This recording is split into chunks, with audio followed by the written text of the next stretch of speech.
Yes, good morning, students.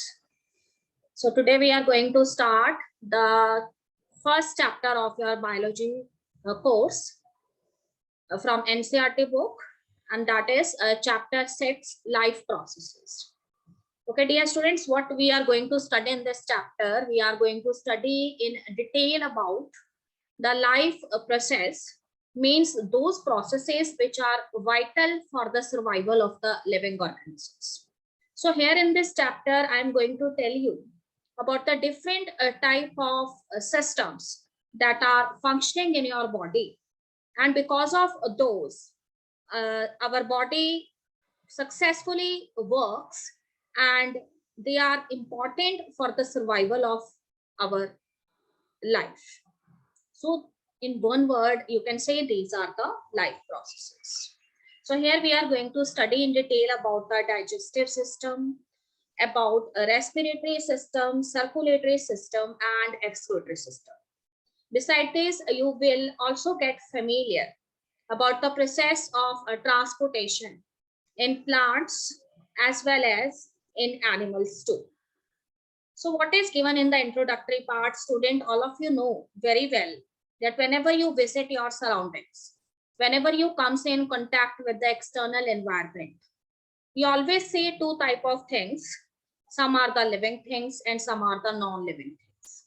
So as the name itself indicates, student, living things are those things which generally have life. There are certain characteristics that are present in living organisms, whereas they are not present in case of non-living organisms. So let us see what are these characteristics. Okay, students, you have also studied in your lower classes that there are so many characters that are unique to the living organisms. For example, that living organisms, all of you know very well that living organisms, they are made up of cells. You have studied so many times in your previous classes that living organisms consist of structural and functional units which are known as cells, and these cells later join to form tissues, and tissues later form organs, and organs, when worked in a coordinated manner, they form organ systems. So in this way, in the body of a living organism, so many organ systems are there which worked in a coordinated manner. The first characteristic of living organism is that they are made up of structural and functional units known as cells. Okay, second one, that all living organism, because they are the living ones, so they always use as well as they need energy. So the question is, from where these living organisms they obtain energy? So as all of you know, we all also come under living organisms. So every day we take a food, and this food is a source of our energy. Our body get energy when this food gets breakdown inside our body. Okay, student, living organisms have the ability to adapt to their surroundings. For example, we come under mammals. So we have a mechanism by which we adjust our body according to the prevailing conditions that are there in our environment. For example, when there is a winter season, so in order to make our body warm, what we do? We do a general exercise which is known as shivering. When you rub your hands, then heat generates and you feel warm. And similarly, in case of summer season, what you do? Whenever the outer environment have higher temperature, in order to adjust your body with that temperature, your body undergoes excessive perspiration, and as a result cooling effect is produced and your body feels cool. So these are all adaptations of the living organisms to their surroundings.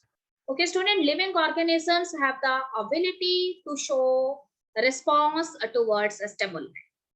So all living organisms, they show different type of responses, and these responses may be the physical responses, biological responses, or they may be the chemical responses. Yes, students, it is essential that every living organisms undergoes the process of reproduction, because nobody wants to live alone. So living organisms have the ability to reproduce. though reproduction is not the necessary process for these organisms, but these living organisms, in order to maintain the continuity of their species, they undergo the process of reproduction. So you have studied in lower classes that this reproduction, depending upon the type of the living organism, whether they are the simplest or the unicellular type, or they may be the multicellular one, the living organisms, they adopt different methods of reproduction. This may be asexual method of reproduction, where a single parent is involved, or it may be sexual method of reproduction, where two parents of opposite sex may be involved. Besides this, you have also studied one term in case of plants that is related with the reproduction, and that is vegetative propagation. So all of you have studied in class 7th, 8th, 9th that vegetative propagation is a special type of asexual reproduction where the entire plant body can be regenerated from the vegetative propagules of the plants, and these may be root, stems, leaves, buds, and other vegetative parts. Another very important property of the living organism is that all living organisms, they show growth as well as stages of their development.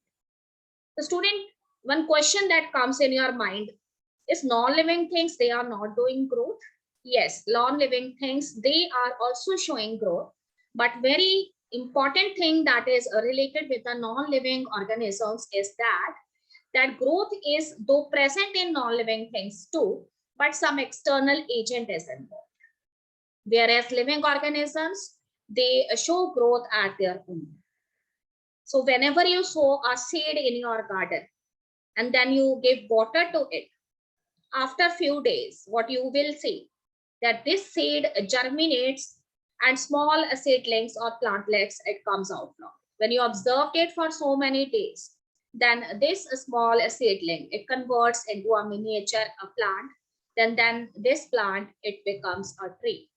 And in this way, from a seed, the different stages of plants, they arise.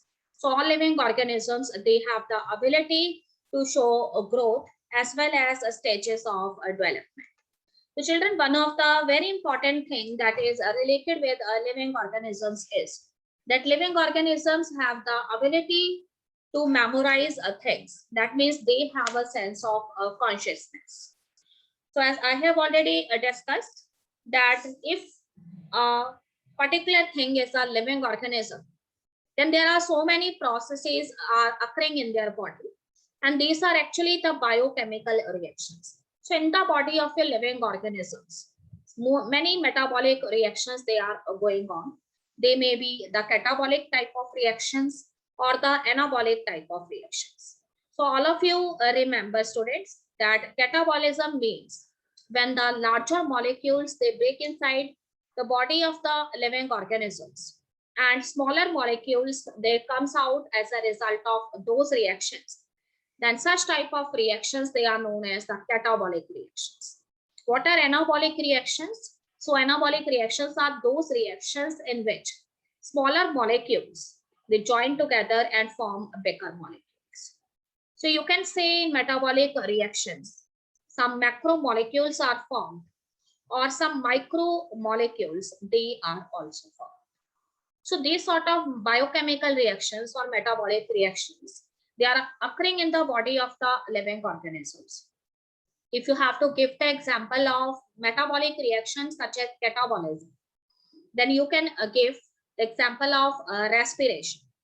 As all of you know very well, that in respiration, the simplest type of carbohydrates, that is glucose, its breakdown takes place, and as a result, what is produced? Carbon dioxide, water, and large amount of energy is released.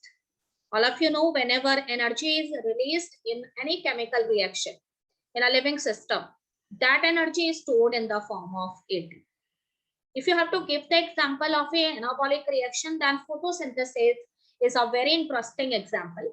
All of you know very well that in photosynthesis, 6 molecules of carbon dioxide, it reacts with 12 molecules of water in the presence of chlorophyll pigment, which is a green color pigment present in chloroplast.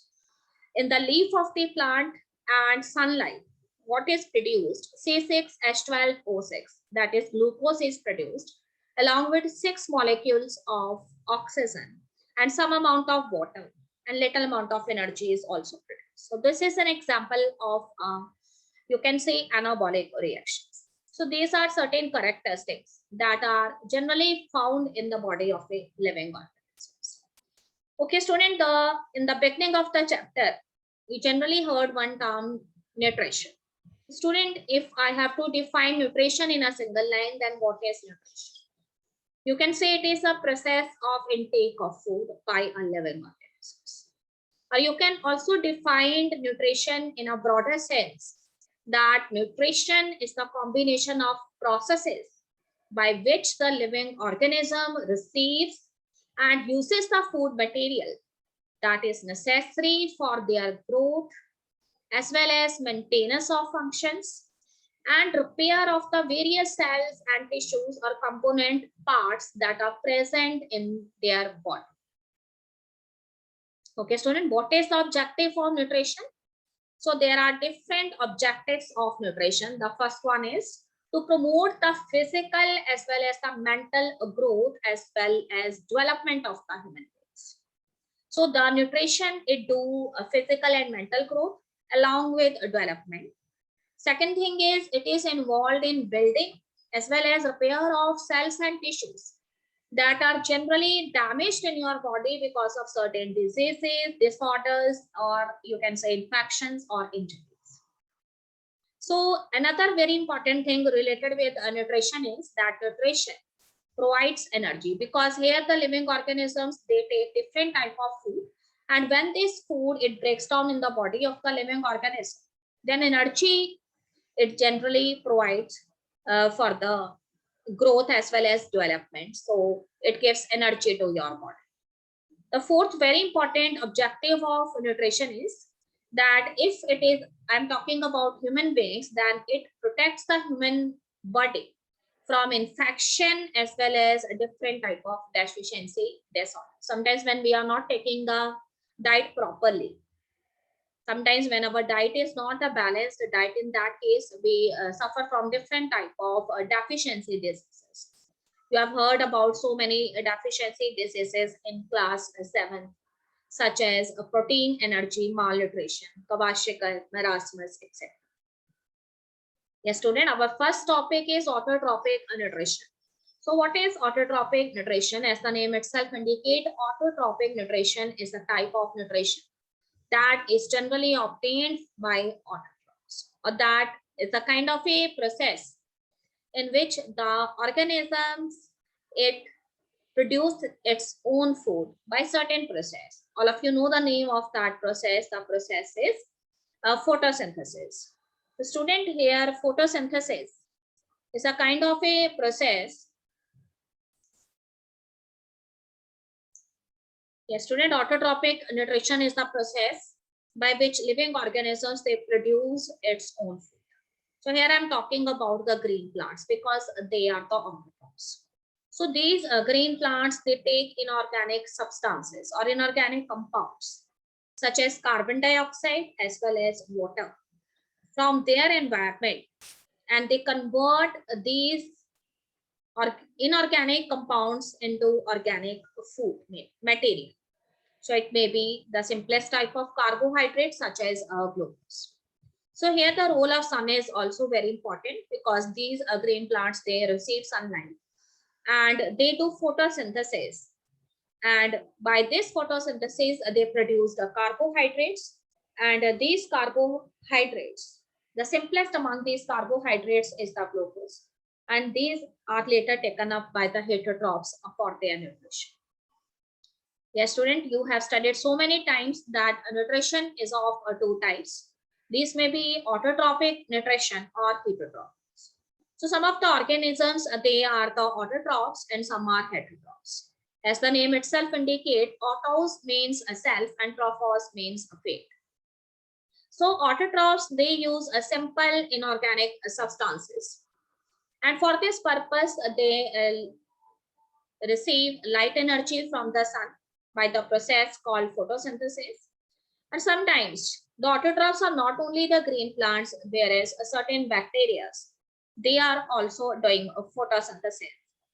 And here they use chemical energy. And that's why the process is sometimes called chemosynthesis. And in this way, they also produced their food.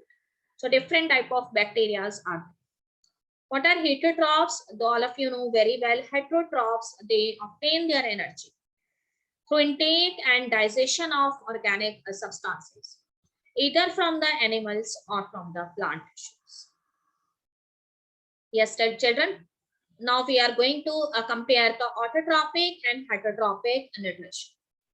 So dear children, in case of autotrophic nutrition, what you see that food is prepared with the help of certain inorganic substances. These may be carbon dioxide, water, and sunlight. And in case of heterotrophic nutrition, the food is obtained from other organisms. So here the food, it is directly obtained from the plants, or it may be obtained from some of the other organisms which are dependent on plants for their nutrition. The second important point related with autotrophic nutrition is that chlorophyll is required, which is a green color pigment for the process of photosynthesis in autotrophic nutrition.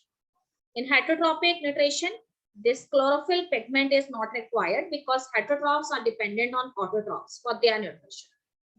So in autotrophic nutrition, all green plants, they come as well as some of the bacteria. They are also doing this process.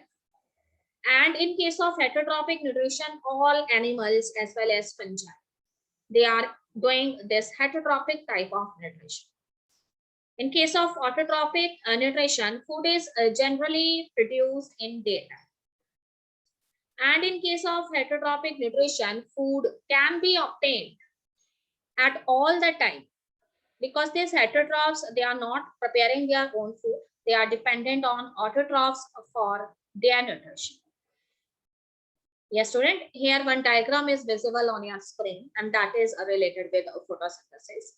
So all of you know very well the process of photosynthesis. It takes place in the green leaves of the plant. The lamina of the leaf is an expanded part that comes in contact with the sun, and from the sun, solar radiations, they fall on the lamina of the leaf. And what is present inside the lamina of the leaf? So all of you know that inside the lamina, a special type of cell organelles are present, and these are known as a chloroplast. And inside this chloroplast, chlorophyll pigment is present. There are different type of chlorophyll pigments that are present in the leaf in their chloroplast, but the chief among these is chlorophyll A pigment. So in the process of photosynthesis, the plants, they take carbon dioxide from their atmosphere with the help of a special type of tiny pores that are present in the upper as well as lower epidermis of the leaves. These are known as stomatas. So you have studied about the functions of stomata in your lower classes. And not only these stomatas, they helps in the entry of carbon dioxide inside the leaves. Well, after the process of photosynthesis, oxygen gas, it is also released through these stomatas. And in the process of photosynthesis, the chlorophyll as well as sunlight, they are also very much important because photosynthesis is a light reaction. So as a result of this reaction, 6 molecules of carbon dioxide reacts with 12 molecules of water in the presence of sunlight as well as chlorophyll pigment. They produce carbohydrates, which is C6H12O6, along with 6 molecules of oxygen, 6 molecules of water, and some amount of energy. So this energy is stored in the form of ATPs. The student, these green plants, they receive water and mineral salts with the help of their roots from the soil. Carbon dioxide they receive from atmosphere, and solar radiations, they comes from sun in the form of sunlight. And in this way, glucose is produced, but plants, they do not store glucose as it is in their leaves. The food material in plants, it is stored in the form of starch. And if we are talking about animals, then the food in the body of the animals, it is stored in the form of glycogen. So after photosynthesis, oxygen gas is released and that comes out from the stomata. And in this way, plants gives us oxygen for our respiration. Yes, student. So you have studied so many times photosynthesis. Photosynthesis is a process by which green plants, they produce their own food with the help of sunlight, chlorophyll pigments, and certain inorganic substances such as carbon dioxide, water. And in this way, the living organisms, they prepare their own food. And from this photosynthesis, most of the organisms which are living on this earth, they receive their food. One very important thing that is related with photosynthesis, that it is a light reaction. So it generally occurs during daytime. So here the classical equation of photosynthesis is visible on your screen. That 6 molecules of carbon dioxide reacts with 12 molecules of water. In the presence of sunlight and chlorophyll pigment, they produce C6H12O6 along with 6 molecules of oxygen and 6 molecules of water.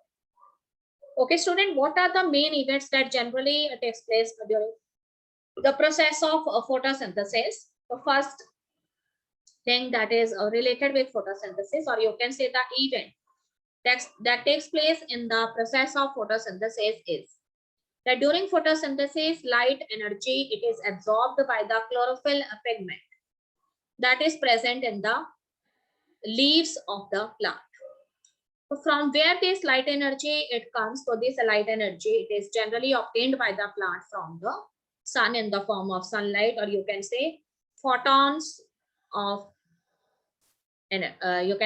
photons of light, which are actually the packets of light energy. Another important thing is that during the process of photosynthesis, water is splitted. So splitting of water is the important thing that is related with photosynthesis. Now the electrons, they are passed to the chlorophyll. The protons, they are stored in the chlorophyll that you will study in higher classes. And at the end, what is produced? Oxygen gas is released. Then sunlight, it transfers energy to these electrons, and as a result, the electrons, they get excited and they leave their ground state and move towards the excited states. So these high energy electrons as well as stored protons and carbon dioxide, they are used up in this process, and as a result, a glucose or simplest type of carbohydrates, they are produced. So according to your NCERT book, 3 major events that occur during the process of photosynthesis. First is absorption of light energy. So here light energy is concerned with the sunlight or solar radiations that are coming from the sun. Then conversion of this light energy to the chemical energy. So inorganic substances, they use this light energy. And later, they produced the specific type of energy-rich molecules during the process of photosynthesis. And that is ATPs and NADPH. Then storage of this chemical energy in the form of sugars. So you can say sugars are the simplest carbohydrates, and one of them is glucose.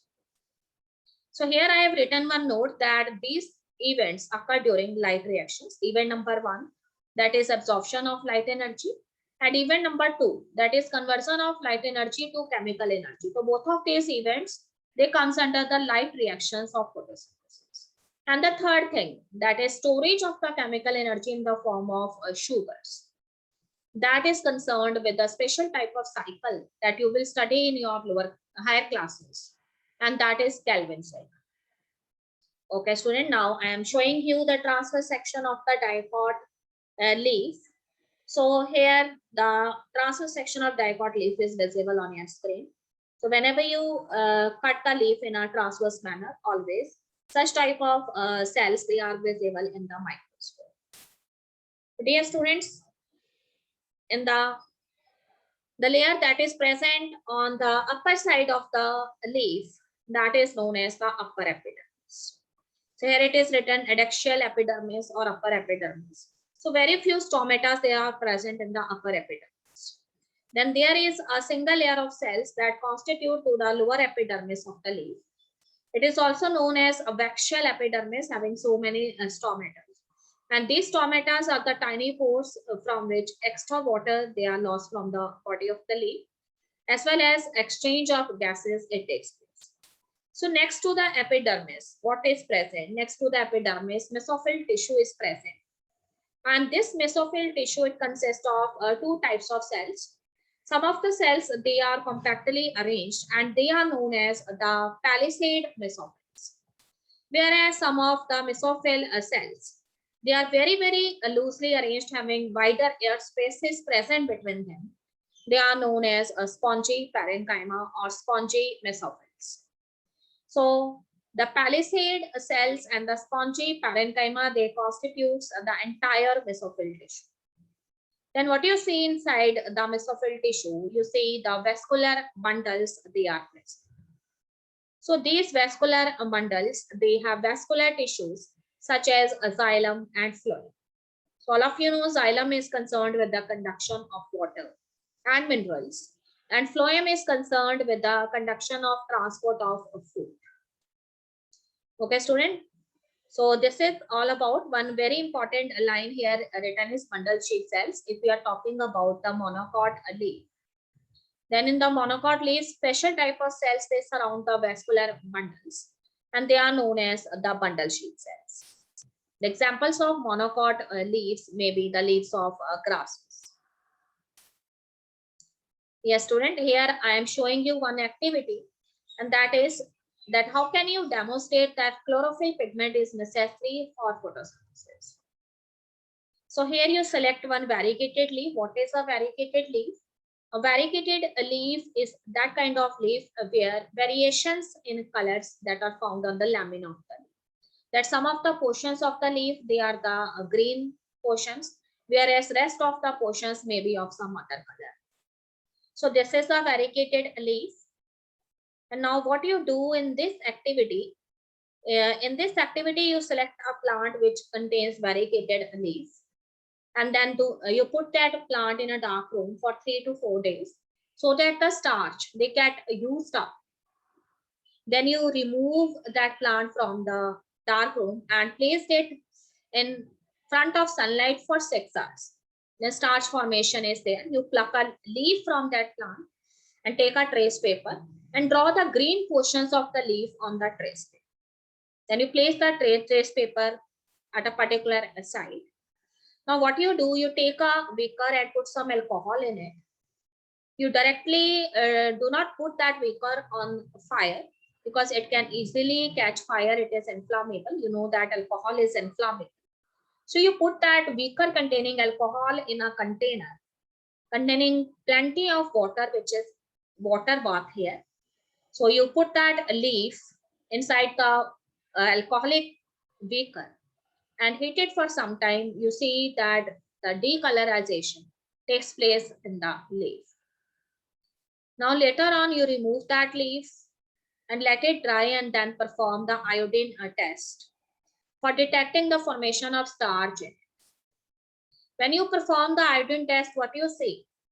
The green portions of the leaf, they show blue-black color, whereas the rest of the portions, which are somewhat colorless, they do not give blue-black color with iodine. So this experiment shows that chlorophyll pigment is present in the green part of the leaf.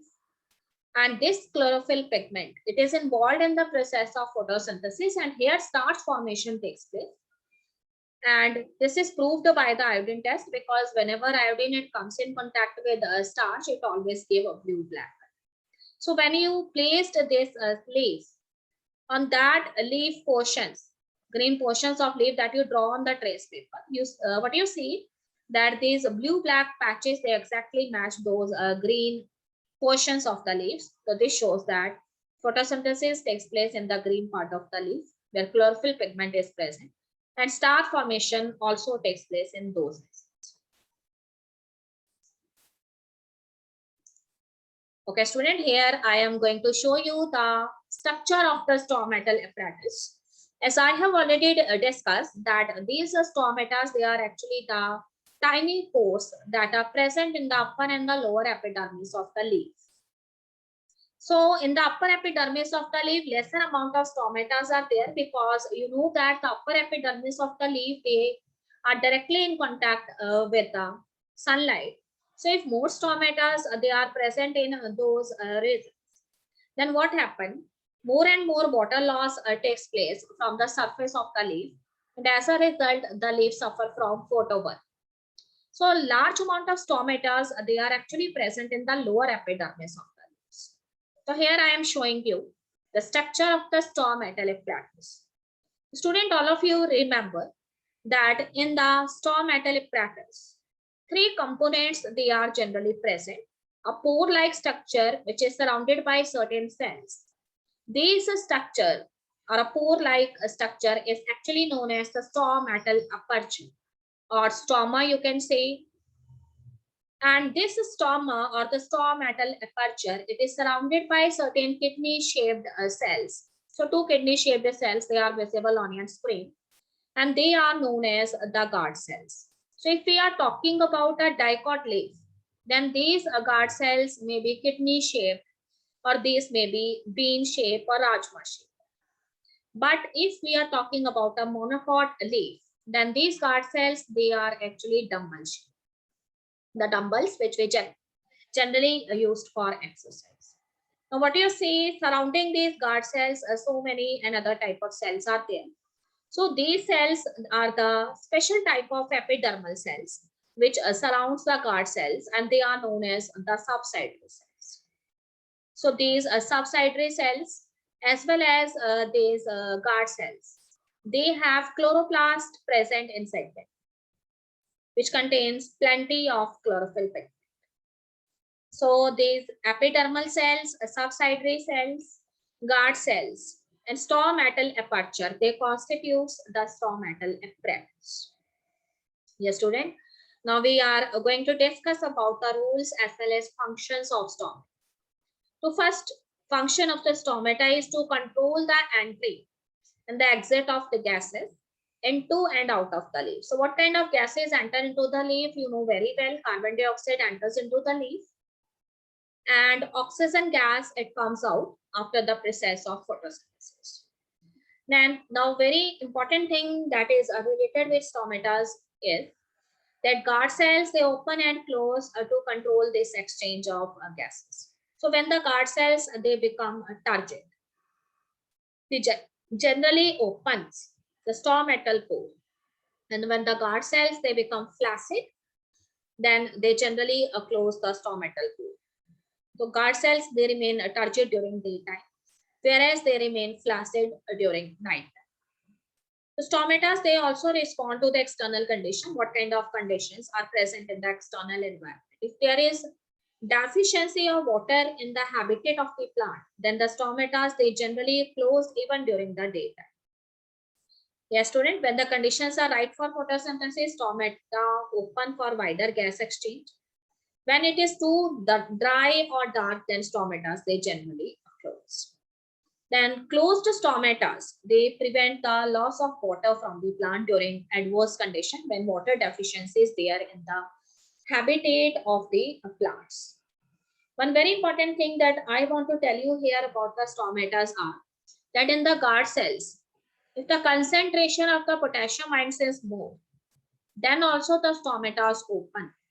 And when the amount of potassium ions it is less in the guard cells, then the stomatas they close. Yes, student, the main function of a stomata is to open and close the pores in the leaves for exchange of gases. It also allows the plant to take in carbon dioxide and release oxygen for photosynthesis. And depending upon what kind of weather conditions are there in the habitat, the stomatas open and close so that they can easily prevent the moisture loss. It also helps to expel the excess water outside the leaves in the form of water vapors in order to protect the lamina of the leaf from photoburn. So these stomatas, they are the tiny pores present in the plant tissues. They are generally found on the surface of the leaves, and they are also found in the stems too. But in case of stems, they are known by special names known as lenticels. Yes, student, here we are discussing one very important activity, that carbon dioxide is essential raw material for photosynthesis. So here for this experiment, what we generally do, we take two belliards and we place two healthy potted plant inside it. In apparatus 1, where we take the belliard and healthy potted plant inside it, we also placed one watch glass, and that watch glass, it generally contain potassium hydroxide, that is KOH. So one of the property of potassium hydroxide is that it absorbs the gases that are present inside the belly. As carbon dioxide gas, it is present inside the belliard. So this potassium hydroxide, it absorbs the gas. So as a result, what happens? As you know, carbon dioxide, it is an important raw material for photosynthesis. So in the absence of carbon dioxide, photosynthesis cannot successfully happen. And starch formation is not there in the leaves of apparatus 1 plant. So when we perform the iodine test for both the plants, so in apparatus 1, when we pluck the leaf and test it for iodine test, what you see that iodine will not give blue black color because starch formation is not there in the absence of carbon dioxide. Whereas in case of apparatus 2, all the leaves, they give blue black color with iodine. This means starch formation is there. Photosynthesis, it occurs successfully. So because of KOH, carbon dioxide get absorbed in apparatus 1. That's why photosynthesis, it does not take place. Yes, student, here what we conclude from this experiment, that starch is formed when plant is supplied with carbon dioxide. So in apparatus A, plant grown in air without carbon dioxide, and in apparatus B, plant grown in air with carbon dioxide. This means starch formation takes place in second apparatus, whereas starch formation is not there in apparatus 1 because here we put sodium or potassium hydroxide, and that generally absorb the carbon dioxide. So KH present in apparatus 1 absorb carbon dioxide. So photosynthesis will not take place. No starch formation is there. And when we do iodine test with leaf of first apparatus, it will not give blue black. Yes, students, now we are proceeding further with nutrition in case of animals. So all of you know very well that animals, they are generally heterotrophs in nature. So they are doing heterotrophic type of nutrition. So how this heterotrophic nutrition, it differs from the autotrophic one. So heterotrophic nutrition, in heterotrophic nutrition, the animals, they generally consume complex organic type of food material that they obtain from the autotrophs or the plants. So there are different type of heterotrophic nutrition, whatever it is adopted by different organisms. So it may be holozoic nutrition, it may be saprophytic nutrition, it may be parasitic, mutualism, or commensalism. So let us study in detail about these one by one. I am going to explain them in one line. Holozoic nutrition, in case of holozoic nutrition, the complex food is taken up by the animal, and the animal take that food inside their body, and here in the body of the animals, with the help of enzyme, this complex food, it is broken up into simplest one, and then it is digested and absorbed in the body. In saprophytic type of nutrition, the organism, it feeds on dead and decaying organism or some decomposing material. So it generally happens in case of fungi. So here the complex food, it is broken up into simplest one outside the body, and then it is absorbed inside the body. Parasitic nutrition, you have heard that this term so many times in your classes, that in a parasitic nutrition, two organisms, they are involved. One is the host organism and another is the parasite. So the host is a living organism which generally produce a food for the parasite, and the parasite is dependent on host for obtaining their nutrition. It harms the host organism, but parasite is a prudent one, though it harm the host organism but do not kill the host, because the parasite knows that their survival actually depends upon the survival of the host organism. Now, another type of interaction that is generally found within organism for nutrition is mutualism. So two organisms, they are mutually associated with each other for obtaining their food. So this mutualism may be symbiotic type of mutualism, or it may be a parasite. So in symbiotic association, you can say both the organisms, they are benefited from each other. For example, lichens. So here the algae and the fungi, they live together. And the algae is autotrophic in nature, so it produces food, and fungi, it receive food from algae. On the other hand, the fungi absorbs the nutrients for algae, as well as it protects the algal component from any kind of infection, or you can say pathogens. Now, in commensalism, one of the organism is benefited from the other one, whereas the other organism, it do not care whether it is benefited or not. For example, you have seen one general type of commensalism association in your field.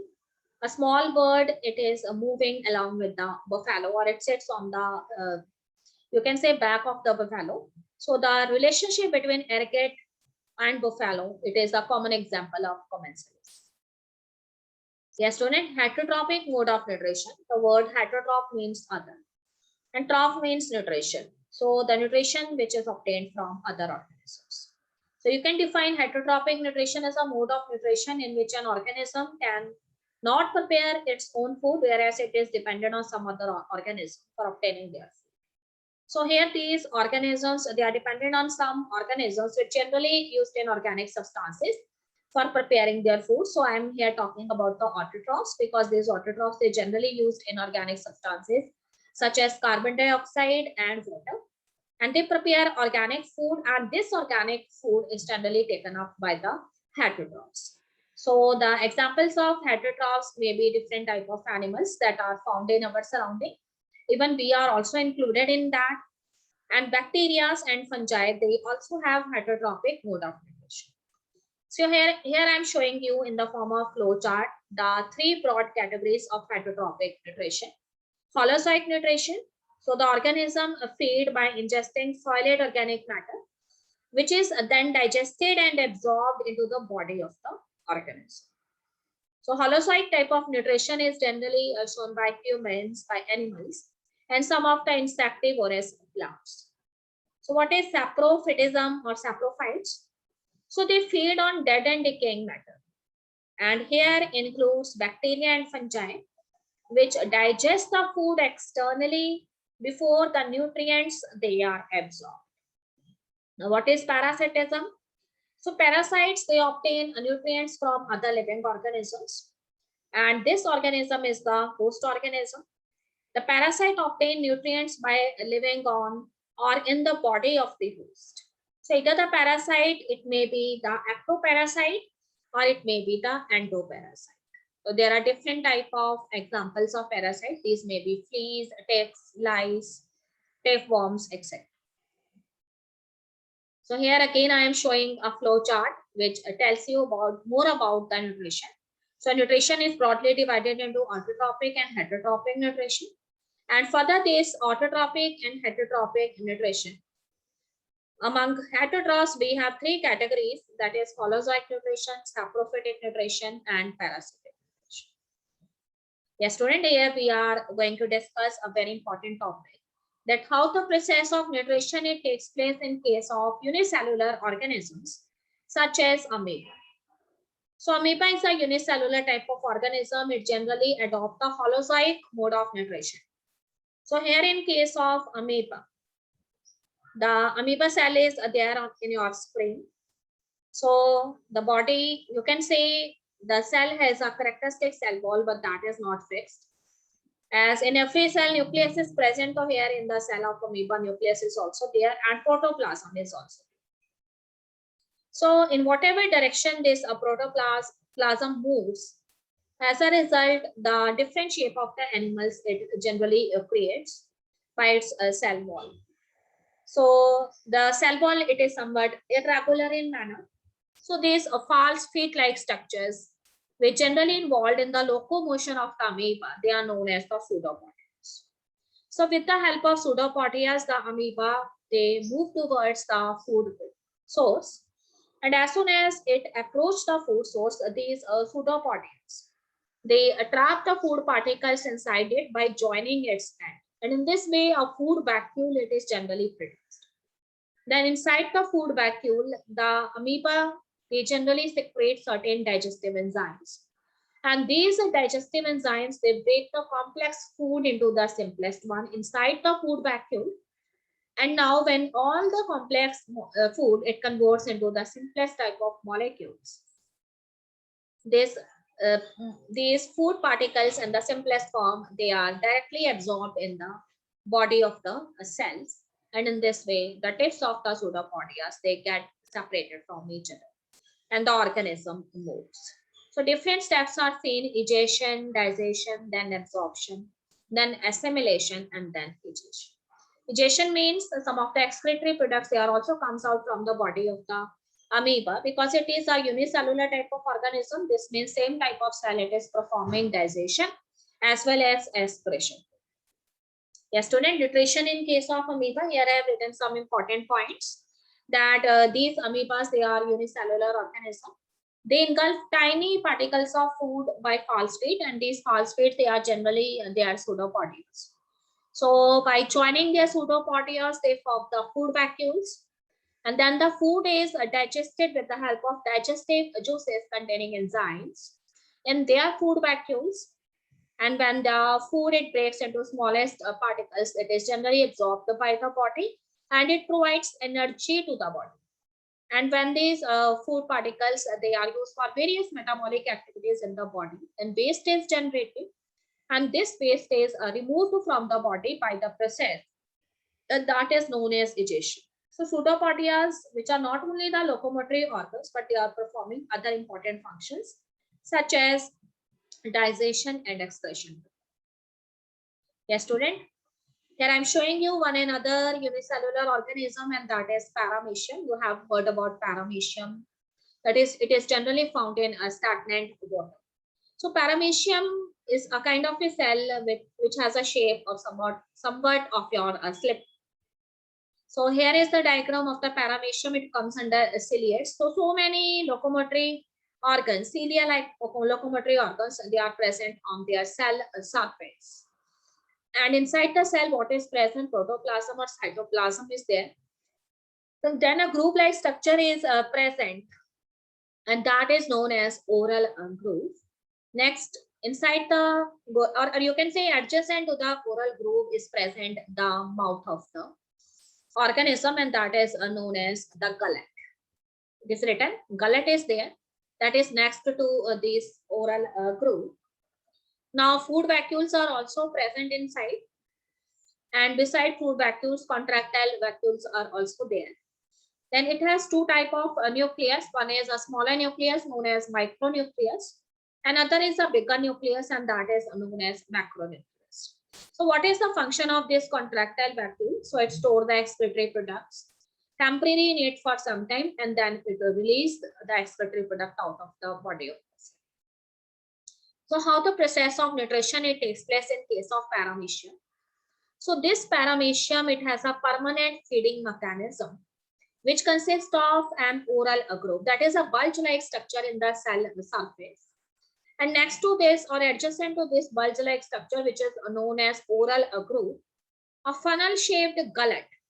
It is present, which is actually the mouth of the organism, into which a food is drawn inside the cell by the combined actions of the cilia, which cover the body and other cilia lining the oral groove and the gullet. So whenever this animal it comes in contact with the food particle, with the help of their cilia, they move towards the food particle and they push the food particle towards their oral groove region. That is a bulge-like structure present in their cell surface, because next to that bulge-like structure is a gullet, which is the mouth of the animal. So many digestive enzymes, they are produced in this oral groove.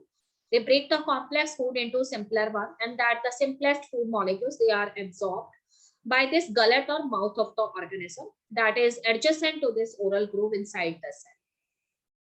So as it moves through the water, it rotates on its axis, and small particles of debris and food, they are collected and swept into its gullet or the mouth. So they feed on different type of small organisms such as bacteria, yeast, algae, and even in different types of smaller protozoa. Yes, students. So that's all in today's lecture, students. In our next lecture, we will study more about human nutrition. So all of you know very well that these humans, they are generally adopting a very special mode of nutrition, and that is the holozoic nutrition. So revise your chapter up to nutrition in unicellular organism, amoeba and parasite.